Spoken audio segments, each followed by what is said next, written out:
This is the West Virginia Capitol Report.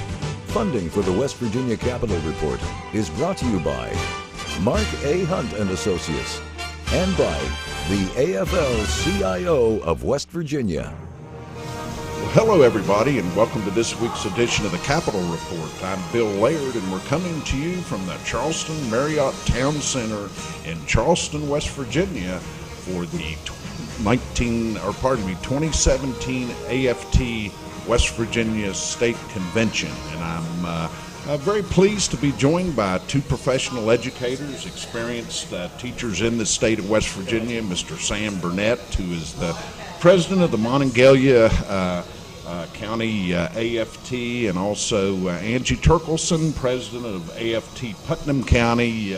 Again, both members of the State Executive Committee of the AFT, and again, a great conference. I was taking a look at your agenda. This is an opportunity, I guess, for educators throughout the state to come together and talk about professional interests and concerns. And Sam, beginning with you, what is this convention meant to you, and the value as an educator? What do you take away from a convention such as this? Well, really, it's about bringing all of our brothers and sisters together under one roof, and we do share the same problems throughout the state. I mean, we're all state employees, and we have problems in our classrooms, we have successes in our classrooms, and we share those and try to fix the problems and share our successes.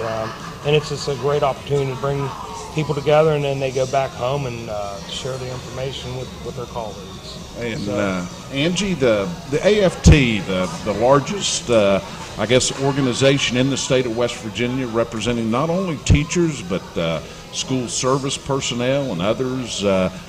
In terms of the value of the AFT to its membership, again, I know conventions, workshops such as this, ongoing professional education, but I guess it's good to come together with folks who actually have your back and kind of represent the interests of educators in West Virginia.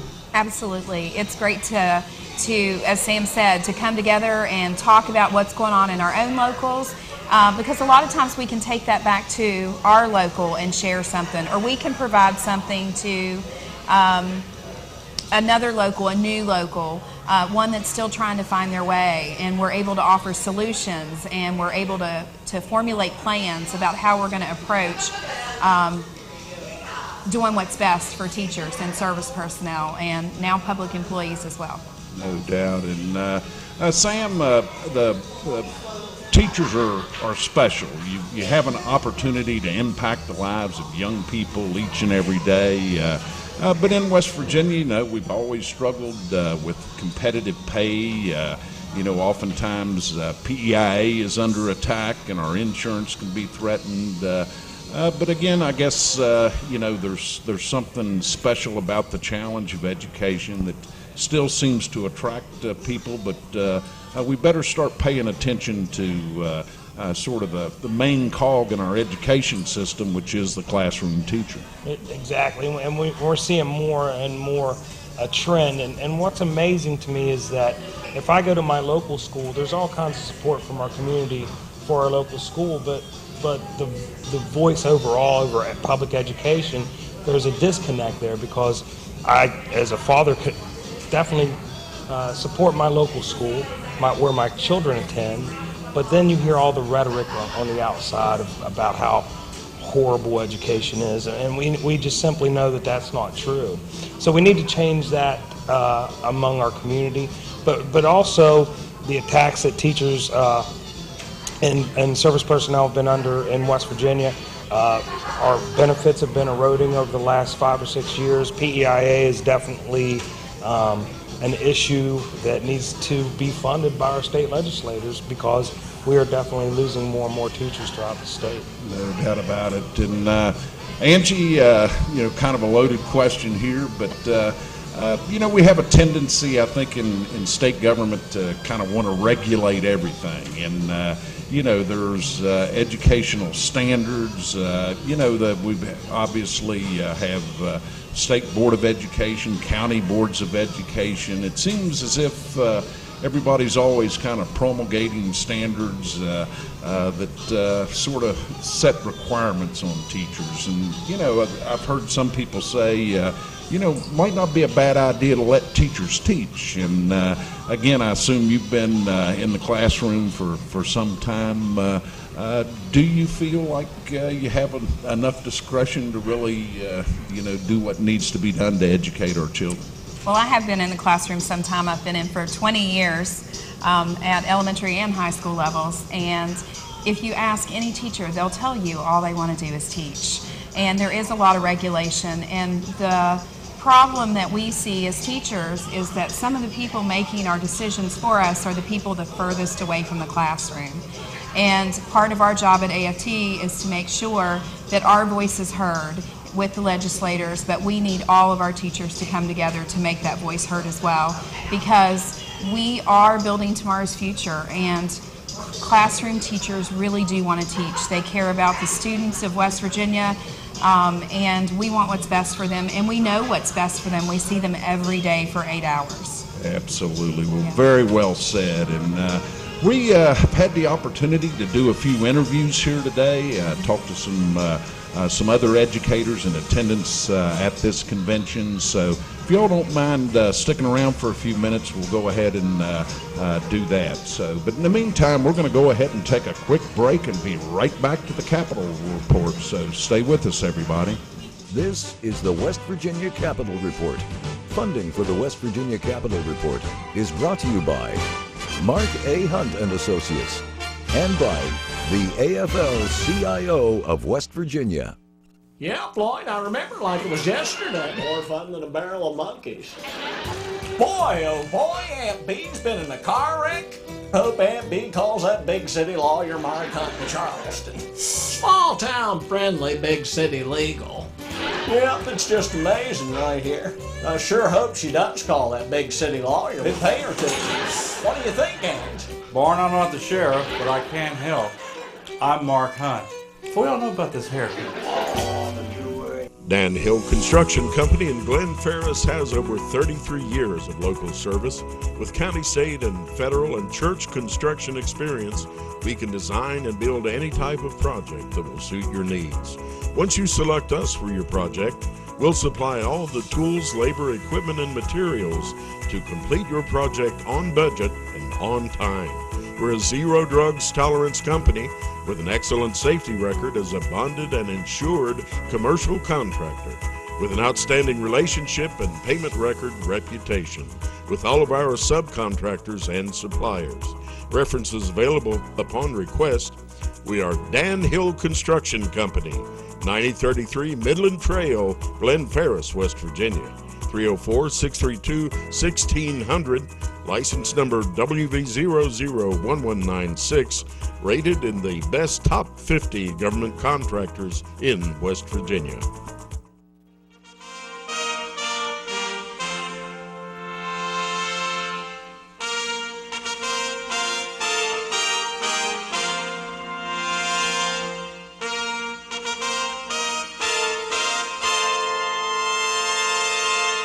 From under the Gold Dome in Charleston, this is the West Virginia Capitol Report. Welcome back to the Capitol Report, where we're at the 2017 AFT State Convention at the Charleston Marriott. And Sam, we had an opportunity to talk to a number of your colleagues here at this convention, and you had the chance to talk to Josh Gary, who is an educator, and I think you all talked a little bit about teacher rights and those types of things that I think are important, sort of eroding a little bit, and important for the interests of educators to be represented. So this is in Sam's conversation with Josh. This is what he had to say. So what did you bring out of the Know Your Rights meeting? Well, I know that there are issues out there that we are all concerned about, and I now know that there are many others who have the same feelings that I do about these issues, and we can give each other answers to try and solve these issues. So what do you think about all this chatter about merit pay? Well, I think it's bad because I think that it turns teachers against each other because we're not in this. We didn't all enter this field to be paid well. We just want to be compensated adequately, and putting a merit pay system in will have teachers competing for the best positions and not competing to make the students the best students. So what do you think about this talk we've been hearing about changing the RIF and transfer process? This chatter's been around for a while. Administrators just want to be able to RIF the people they want to RIF and not have to go through seniority. But honestly, if I've put in 10 years and the next person down the list has put in 8 years, if we've both had good evaluations, what is the reasoning to get rid of me over that person? If the principal would say, well, I feel they've done a better job, well then, if I've done a bad job, you should have given me a bad evaluation. But principals won't take the time to do that, and that's what they're paid to do. But unfortunately, they make excuses saying it's the system.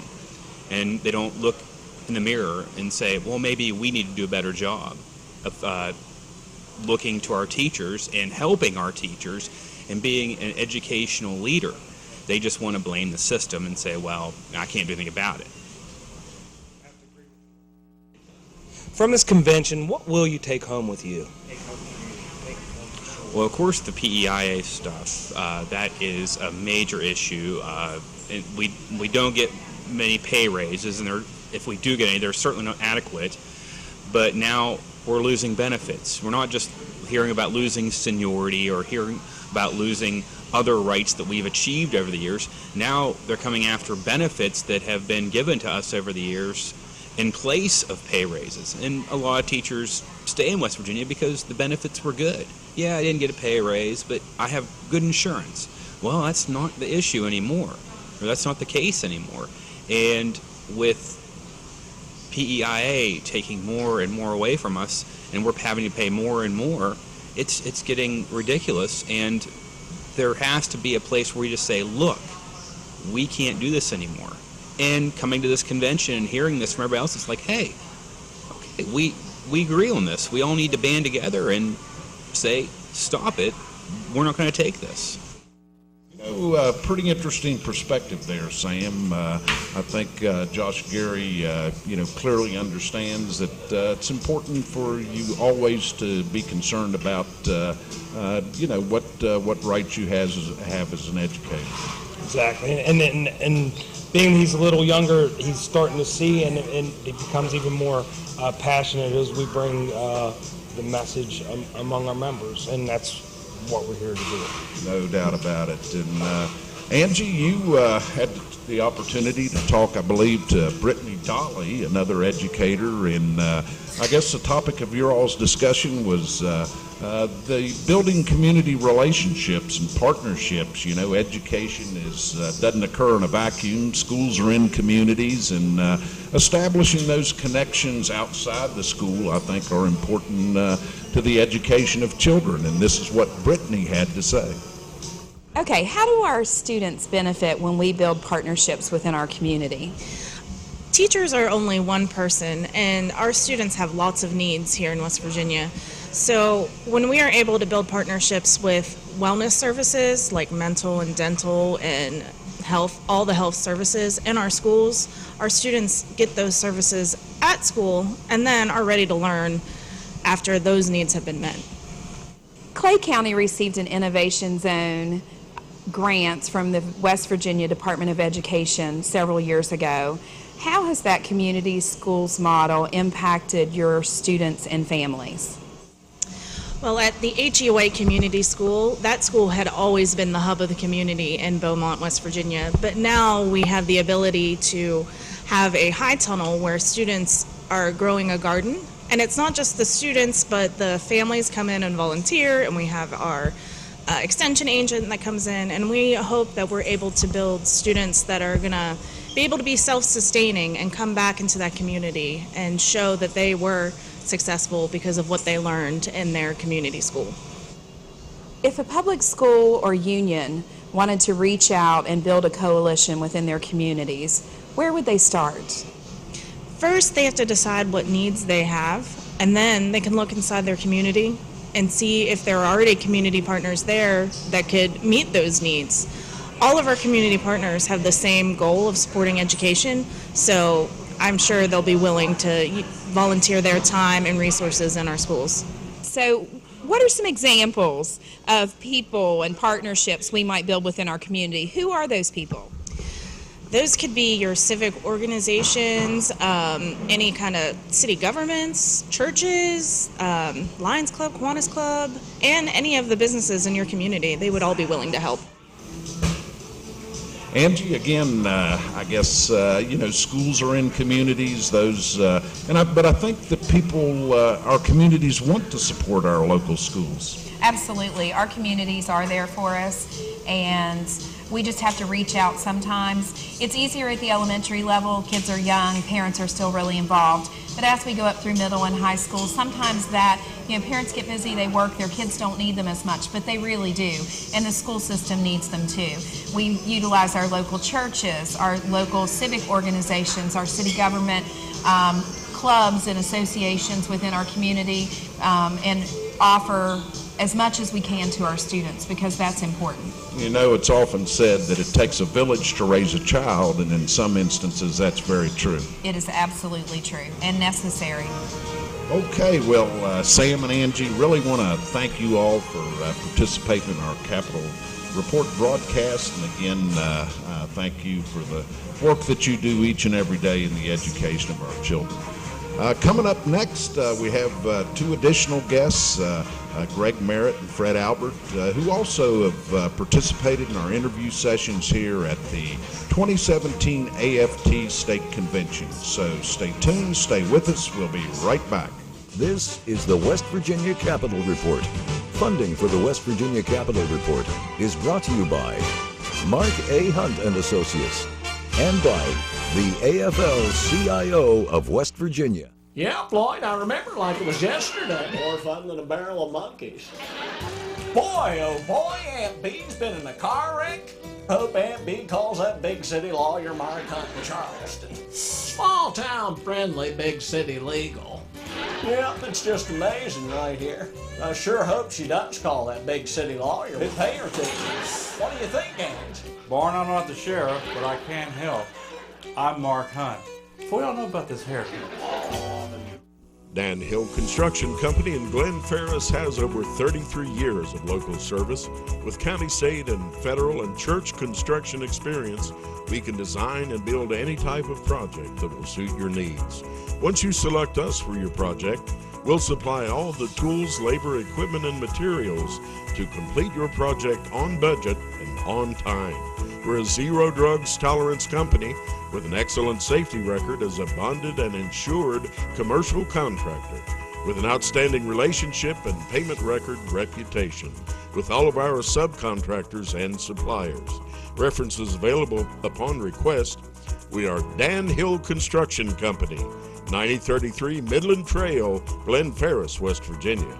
304-632-1600, license number WV001196, rated in the best top 50 government contractors in West Virginia.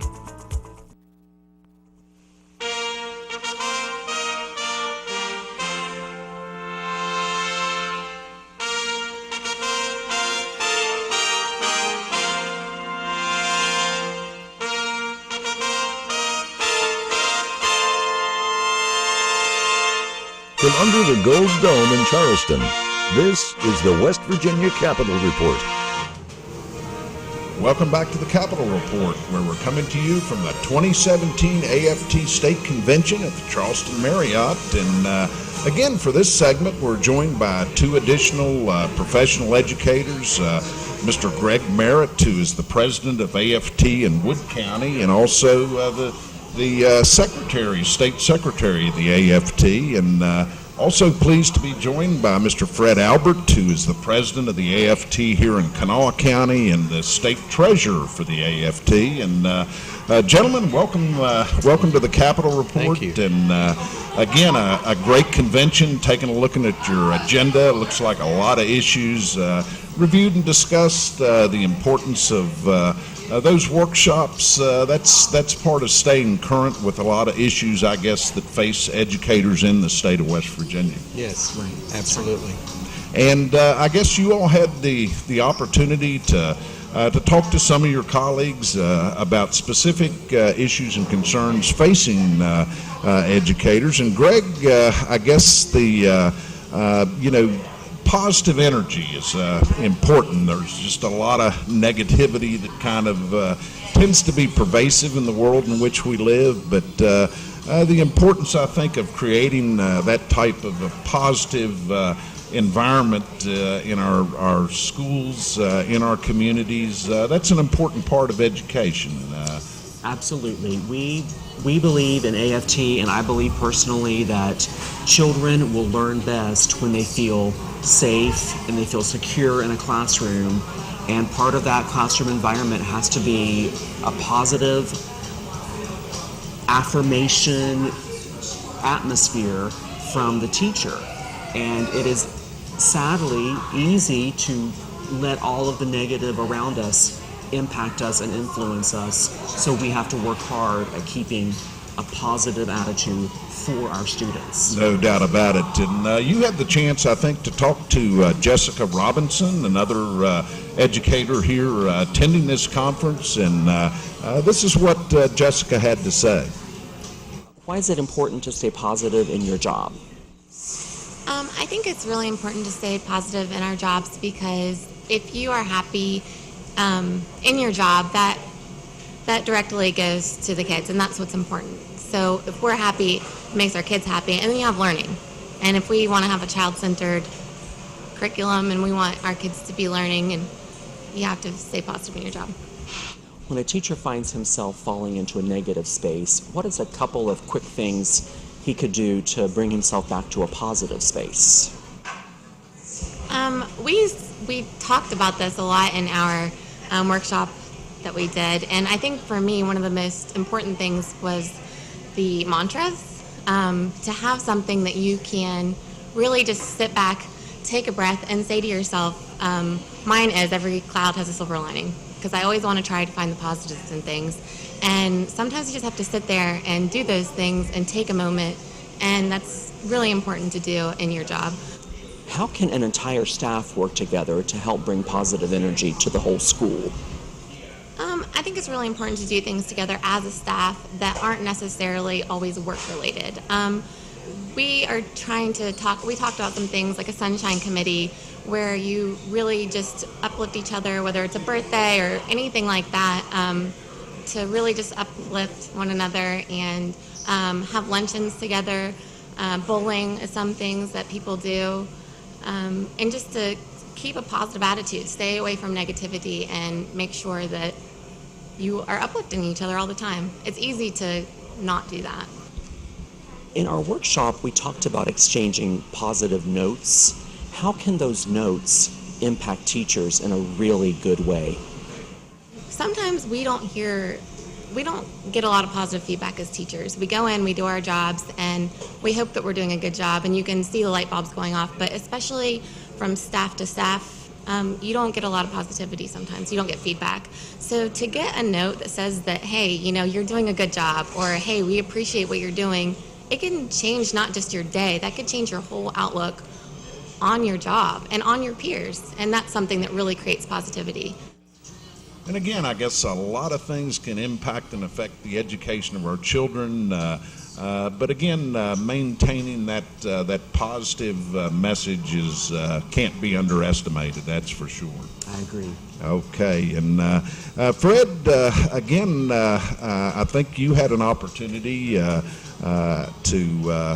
also conduct an interview, and in this instance, you had a chance to talk to Melissa Huffman, and the importance of professional conduct. Teachers, sometimes you're in occupations where you're kind of in a glass house. You have to be a little bit careful, not only about your personal conduct and behavior, but how people perceive that in the community. And certainly people's children are important, and teacher conduct is something that you always have to be vigilant about. Absolutely, and as professional educators, we are entrusted with a sacred trust. Teaching children and being with children of all ages, pre-K through 12th grade and beyond, we take that very seriously. And many times I know that teachers get a bad rap, but we are held to a higher standard. What we do on the job and off the job is scrutinized by the public, because when a parent sends a child for you to care for, they expect quality care. You bet. And you had the chance to talk to one of our professional educators here in attendance at the conference, Melissa Huffman, and this is what Melissa had to say. Melissa, what can educators do when it comes to decorum with students and social media? It is our responsibility as teachers to maintain always a high level of professionalism with our students. In addition to that, I think the ability to avoid the appearance of impropriety is the number one thing that we must remember, especially with social media.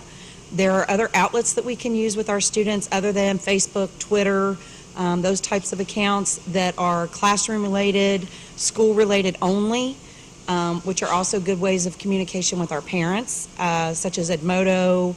Our new program, Schoology, here in Kanawha County is a great way to communicate with parents without getting into the realm of social media with Facebook and Twitter and those types of things. Do you feel somewhat restricted in your classroom when it comes to technology and students recording on their cell phones or electronic devices? Does that restrict your interaction with them? I believe that all teachers, again, we all must maintain a high level of professionalism in our classroom. That being said, everybody has an off day. And I think in some ways that issue is always in the backs of our heads while teaching or going forth with our classroom management techniques. But again, they can also be used as a good tool. If a child forgets its iPad or something's wrong with the technology in the classroom, then we can have the student use that phone, if they have a smartphone, to Google information or to research information that we're using. So it has a good and a bad connotation with it. How should county school boards deal with the issue of alcohol and drug dependence among some of their school employees? County school boards have the right, if they feel that an employee is impaired and not able to fulfill their duties in the classroom, to do a drug test based on suspicion. And an employee, I feel, should know what a medication is capable of doing, and if they feel that that medication is impaired, then they need to inform their administrators and deal with it on that level. Again, Fred, it's important, I think, in any profession, that you maintain the integrity of that profession. And certainly, I guess, teachers have a high level of responsibility to maintain, conduct that really can be considered beyond reproach. Absolutely, and that's the great thing about AFT. AFT promotes professionalism. AFT has some of the best professional development ever, and we try to keep that in front of our members at all times, that we must rise to a higher level and always be the professional in the classroom. You bet. Okay, we're going to go ahead and take a quick break and be right back, so stay with us. This is the West Virginia Capitol Report. Funding for the West Virginia Capitol Report is brought to you by Mark A. Hunt and Associates and by the AFL-CIO of West Virginia. Welcome back to the Capitol Report as we close out today's show, and real pleased to be joined by a good friend, the president of AFT West Virginia, Christine Campbell. And Christine, just a real pleasure to be at this convention. You're bound to be pleased with what you all have been able to discuss and talk about in the last couple of days. Tell us a little bit about what you think you may have accomplished here today. Well, we had a really great convention. We had an amazing turnout of people all over the state, teachers, service personnel, and state employees that came together to talk about what's happening in the union and to talk about our professions. And as you've seen through this show, we do a lot of professional development at the convention. And it's an opportunity to pass resolutions, to have people improve their craft, to talk about some of the challenges that we face in public education and state agencies, and it really was an amazing event. We actually chartered 4 different service personnel locals at this convention this year. So we now have an additional chapter in Mon County, in Marion County, in Nicholas County, and Mingo County. Absolutely. Well, again, congratulations on an outstanding convention, and please keep up the good work. Nothing more important than the education of our children, the performance of services for the benefit of our public. Again, the AFT, the largest teacher organization, school service personnel, and state workers, important voice for working families in the state of West Virginia. So thanks for joining us on the Capitol Report. And thank you for having us again, Bill. Okay, that's going to do it for this broadcast. Again, to our viewers, I'd like to thank you all for tuning us in each week for the West Virginia Capitol Report. Goodbye, everybody.